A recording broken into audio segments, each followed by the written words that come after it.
नमस्कार दोस्तों, आप सबका स्वागत, अभिनंदन।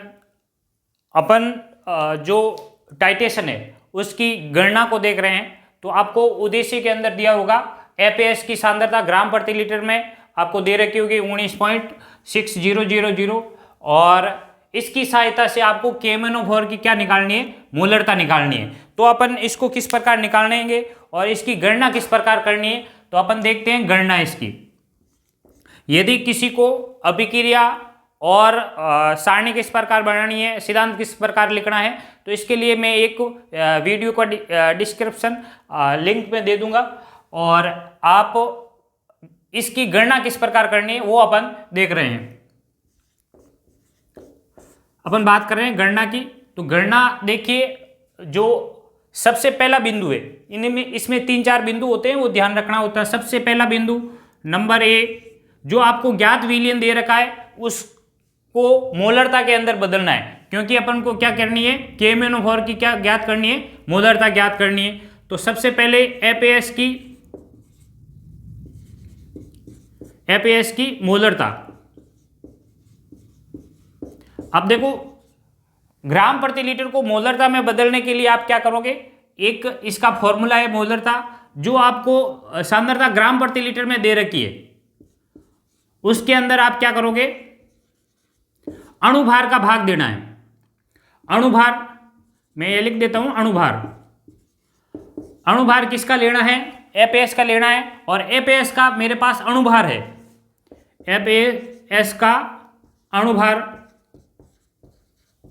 वो कितना है, 392.12। ये क्या है, एपीएस का अणुभार है। एक बार मैं फिर से इसको और अच्छे से समझाना चाहूं तो अपन इसको इस प्रकार समझ सकते हैं।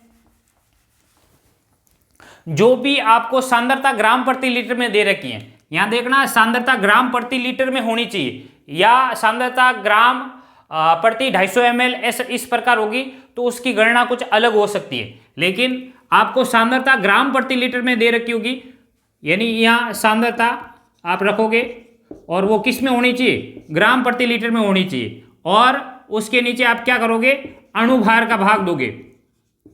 अणुभार का ये अपन सांद्रता ग्राम प्रति लीटर में अपन के पास कितनी है, 19.6000 और इसके अंदर भाग किसका देना है, 392.12। ये अपन सॉल्व करेंगे तो अपन को क्या प्राप्त हो जाएगी, एपीएस की मोलरता प्राप्त हो जाएगी। फिर देखिए दूसरा बिंदु अपन के पास बी, जो कि क्या अपन को ज्ञात करनी है, KMnO4 की मोलरता ज्ञात करनी है। KMnO4 की मोलरता। अब देखिए, KMnO4 की मोलरता ज्ञात करने के लिए अपन क्या करते हैं, एक फॉर्मूला यूज लेते हैं, M1V1 बराबर M2V2। अब देखिए, इसके अंदर क्या करना होता है, जो आपके पास अभिक्रिया के अंदर जो स्टोइकोमेट्रिक गुणा किया, जो मोलों की संख्या है, जैसे आप आणविक अभिक्रिया देखोगे तो आणविक अभिक्रिया के अंदर जो अपन लिखते हैं 2KMnO4 प्लस 10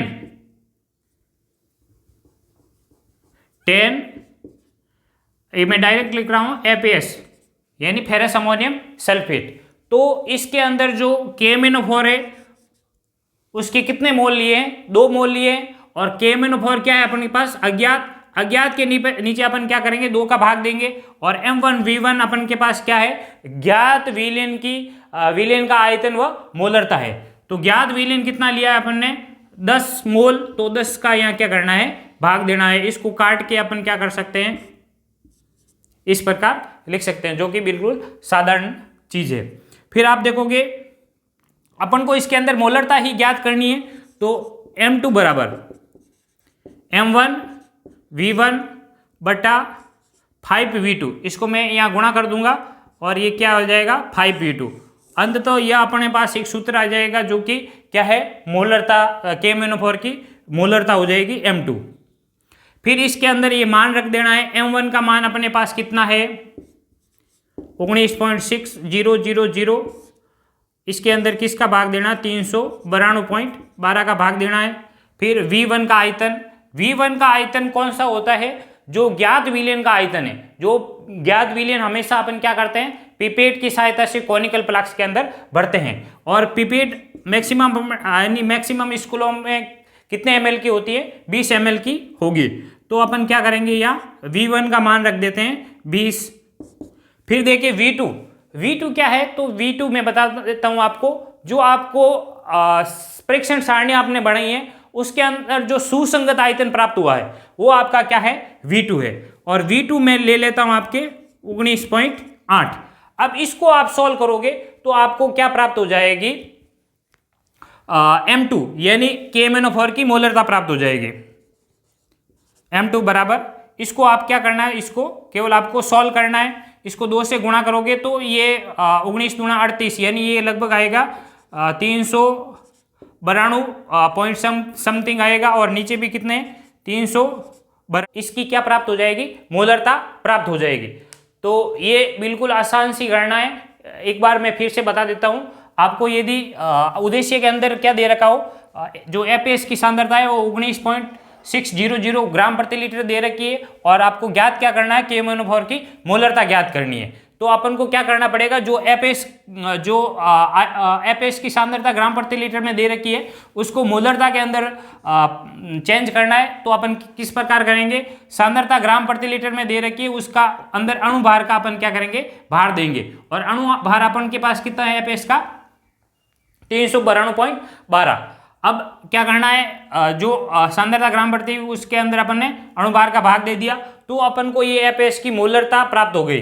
फिर आप क्या करोगे, KMnO4 की मोलरता यानी जो अज्ञात विलयन है उसकी मोलरता ज्ञात करने के लिए आप क्या करोगे, M1V1 बराबर M2V2 ये फॉर्मूला है। इसके अंदर जो अज्ञात वाला हिस्सा है उसके अंदर अपन क्या करेंगे, जो अज्ञात के जितने मोल है उतने से ही आपको क्या करना है, भाग दे देना है। और ज्ञात वाला जो हिस्सा है उसके अंदर जितने ज्ञात के मोल ले रखे हैं, यानी ज्ञात विलयन अपने पास कितना कौन सा है, एपीएस का।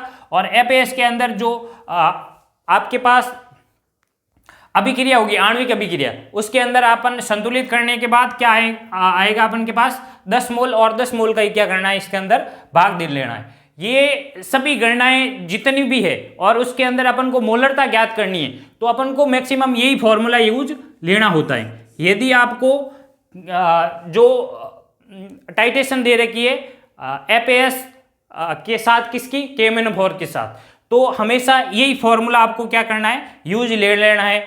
और यदि आपको ज़्यादा पता नहीं चले तो इसी प्रकार आपको क्या करना है, M2 बराबर M1V1 और बट्टे के अंदर 5V2 ये फॉर्मूला आपको रट के रख लेना है। ठीक है, समझ में आए जो ठीक, अन्यथा आपको क्या करना है, रट के रख लेना है। और इसमें विशेष कुछ है नहीं, बिल्कुल आपको साधारण सी चीज़ है, बिल्कुल आपको समझ में आ जाएगी। और फिर आपको यहाँ जो M1V1 और V2 का जो मान है वो आपको रख देना है और सॉल्व कर देना है। तो आपको क्या प्राप्त हो जाएगी, इसकी सांद्रता जो है मोलरता के अंदर प्राप्त हो जाएगी।